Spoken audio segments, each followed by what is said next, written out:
Well,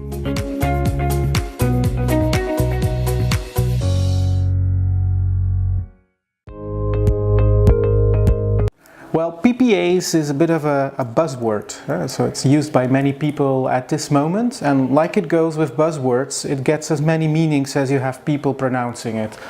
Also, of course, with buzzwords, people start to use it for commercial purposes, so they want to sell their solution as being a PPA, a power purchase agreement, because that's something that is popular at this moment.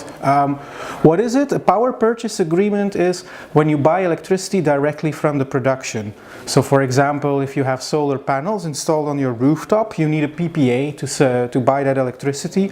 Or if you have a cogeneration unit, you might have an external company doing it, so you need to sign a PPA with that company. But it can also be off-site. For example, if in the neighborhood there is a waste treatment facility that is producing electricity from the heat of the waste incineration, in that case you could use that electricity and sign a PPA. Well, for as long as I've been in the energy market, which is just 17 years now, people have always been looking for something new, for the next new thing in the energy markets. On the side of the sellers of PPAs, what we're seeing at this moment is that subsidies for renewable energies are being brought down. And in that case, those project developers are looking for new ways of making money. We clearly see that in Germany, for example, where in the last months we see a lot of companies out there, because the system of subsidizing, the EEG, those subsidies are severely brought down, meaning that solar projects, for example, are looking for a new way of making income, and then PPAs seems to be the way for them to do that. On the buyer side, there's different things going on. On the one hand, we see that we have buyers of energy that are looking for competitive advantage by buying energy in a PPA at a cost that is structurally lower than the cost they would pay if they consume that electricity from the grid. We also see buyers that want to reduce their volatility exposure with such a PPA, make a long-term fixed price arrangement, and that way on both commodity and regulated costs, which tend to vary a lot, have more stability in their electricity cost. And then thirdly, of course, people are signing PPAs because of their sustainability goals, because it is a way of saying, okay, we are consuming electricity directly from a renewable source. Lastly, I also have to say that consultants talk about PPAs because as consultants we just like to talk about something new, of course. Well, whether it's the golden solution, that depends. A key element is whether you can avoid grid fees and taxes.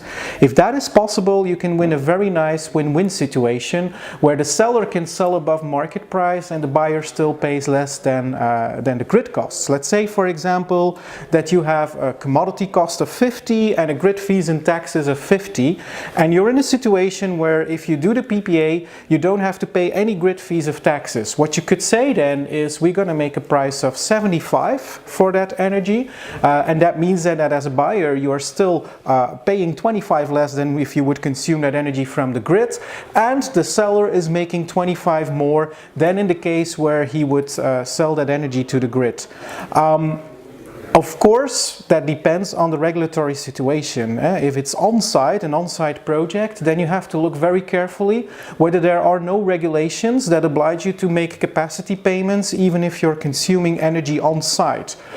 If you're off-site, you have to look at whether you can go for some kind of private grid arrangement. Normally, the energy that you buy on an off-site PPA project, if it travels over the grid, you just have to pay the grid fees and taxes on that, so you don't have that structural advantage. But in some countries we see that the regulations allow you for a legal construction that is like a kind of private grid. A very interesting in that case, for example, is Brazil, where you get a structural reduction on your grid costs exactly when you are buying energy from an off-site renewable energy project. So in that case, in Brazil, PPA projects are a very interesting option. Well, what what you should look for with what I just told, of course, before you even start thinking about it, look into that regulatory situation to see if a PPA can be an advantage and if it's an on-site or off-site PPA that can give you the advantage. Then once you start, the first thing that we would say is, well, do negotiate a PPA, launch a tender, talk to different companies. This is an open market.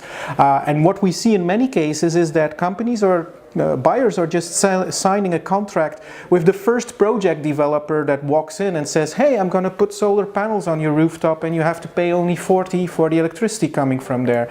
In that case, somebody might, for example, offer you that same electricity at 35. So do tender this competitively. Then once you are in the tender phase, make your economic analysis. All too often we see that people, what they do is they just make a forecast of future electricity costs and then they look at this and they say, okay, this is the savings we are going to make. What we do is we do that analysis upside down. We're saying, okay, to get a payback period of 3 years or to get the economies that are that big, what do we have to have in terms of electricity costs, both commodity and non-commodity, to get that target? And then you can start making scenario analysis where you can say, okay, this project is going to be very profitable as long as there is no fundamental change to the grid fees regulations, for example. The third thing we want to point out here is that these are long-term agreements. PPAs are often signed for 10, 15, 20 years, meaning that you need to be very careful in the negotiation of all aspects and all the small letters in that contract. Try to put in performance clauses, because it's very nice to make a good economic analysis, to negotiate for a very long time your contract, but then the plant is being built and you're getting this energy only a few hours per year because there is a technical issue. So do put in performance clauses. Make sure also you have backup energy aspects very well negotiated, because those can often be very, very detrimental to the efficiency of the project. Think about the afterlife. If you have solar panels on your rooftop, what happens if you sell your plant? What happens after 15 years when you have to take away those solar panels? Who is going to have the costs for that? And then another aspect, for example, that we find ourselves often negotiating for quite some time is insurances. What happens if something goes wrong with these solar panels on your rooftop? So there's a lot of aspects here to be negotiated very well, meaning that you should put together a project team with also legal advice, so that you're sure that this contract that you're signing, this nice power purchase agreement, doesn't become the millstone around your neck.